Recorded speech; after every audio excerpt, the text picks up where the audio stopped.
পূর্ণিমা একজন বাংলাদেশী অভিনেত্রী।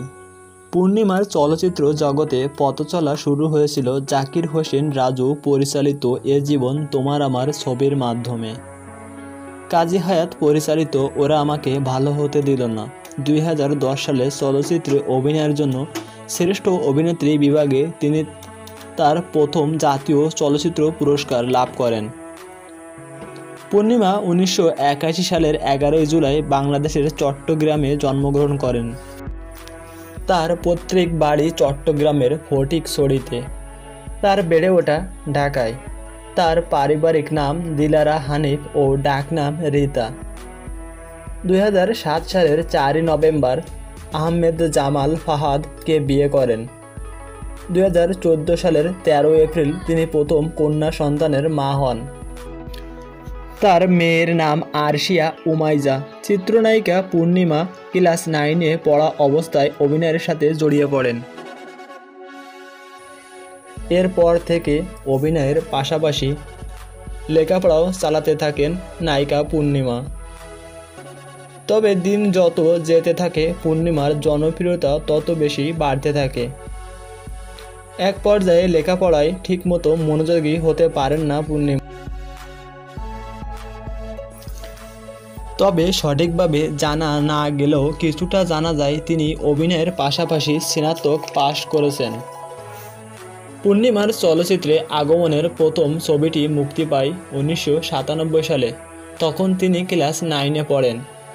2003 সালে মুক্তি পায় তার সবথেকে সফল ছবি মনের মাঝে তুমি। এটি বাংলাদেশ ভারতের যৌথ প্রযোজনায় বাংলাদেশের সবচেয়ে সফল ছবির মধ্যে অন্যতম।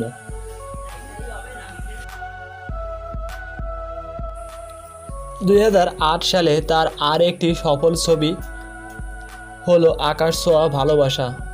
এই ছবিতে অভিনয়ের জন্য মেরিল প্রথম আলো পুরস্কার পান। পূর্ণিমার চলচ্চিত্রে অভিষেক হয় রিয়াজের বিপরীতে।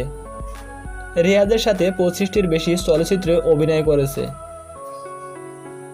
2010 সালে ওরা আমাকে ভালো হতে দিল না চলচ্চিত্রে অভিনয়ে শ্রেষ্ঠ অভিনেত্রী হিসেবে জাতীয় চলচ্চিত্র পুরস্কার লাভ করেন।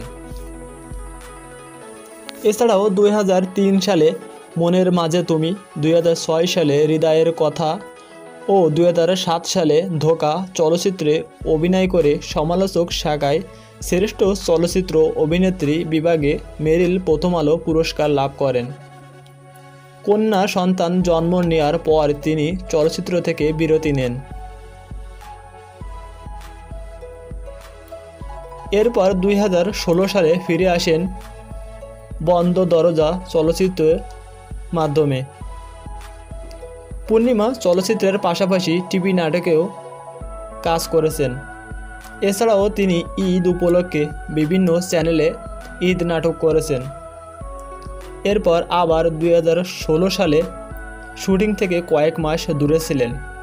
তিনি তার মেয়ের সাথে সময় কাটাতেন। তিনি অনেক গল্পও লিখেছেন তার অবসর সময়ে। বছর কয়েক আগে আহমেদ জামাল শাহাদের সাথে তার বিবাহ বিচ্ছেদের গুঞ্জন শোনা যায়। কিন্তু এ ব্যাপারে সামাজিক যোগাযোগ মাধ্যমে তার স্বামীকে জিজ্ঞেস করা হলে আসলেই এ বিষয়ে কিছু হয়েছে কিনা জানতে চাওয়া হয়। যাই হোক, কথাটি সম্পূর্ণ মিথ্যা ছিল।